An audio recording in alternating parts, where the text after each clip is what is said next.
ഇന്ന് ഞാൻ വന്നേക്കുന്നത് എന്നെ കാത്തിരുന്ന ദിവസമാണ് ഗൈസ് ഇന്ന്. അതെ, ഞങ്ങൾ ഇന്ന് റാന്നി പോവുകയാണ്.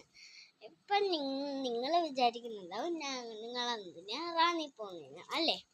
അതെൻ്റെ അമ്മാമ്മയുടെ വീടാണ്.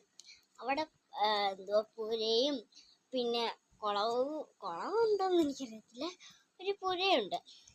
അവിടെ കുളിക്കാൻ നല്ല രസമാണ് ഗൈസ്. അവിടാണ് ഞാൻ മെയിൻ പോകാൻ എല്ലാ വർഷം വെക്കേഷനും. അപ്പം നമുക്ക് റെഡി ആയിട്ട് വരാം. ബാഗൊക്കെ പാക്ക് ചെയ്ത് ഇവിടെ വെച്ചപ്പോഴുണ്ട്. എൻ്റെ സാധനങ്ങളാണ് ഇത്. അപ്പം നമുക്ക് റെഡി ആയിട്ട് വരാം. ആദ്യമേ നമുക്കൊന്ന് കുളിച്ചിട്ട് വരാം. എണ്ണ വെച്ചതേ ഉള്ളല്ലോ, കുളിച്ചിട്ട് വരാം. അപ്പം കഴിച്ച് ഞാൻ കുളിച്ചിട്ടുണ്ട്. ഇനി നമുക്ക് ഒരുങ്ങുന്നൊന്നും കാണിക്കുന്നില്ല, നിങ്ങൾക്കറിയാമല്ലോ ഞങ്ങളെന്നല്ല ഞാൻ എന്തൊക്കെയാണ് ഉപയോഗിക്കുന്നതെന്ന്. അതുകൊണ്ട് കുഴപ്പമില്ലെന്ന് ഞാൻ ഒരുങ്ങിയിട്ട് വരാം. കഴിച്ച് നമ്മൾ ഒരുങ്ങിയിട്ടൊക്കെ ഉണ്ട്. ഇനിയൊന്നുമില്ല, പോകണം. അപ്പോൾ പോകുന്ന വീഡിയോ ഞാൻ പിന്നീട്.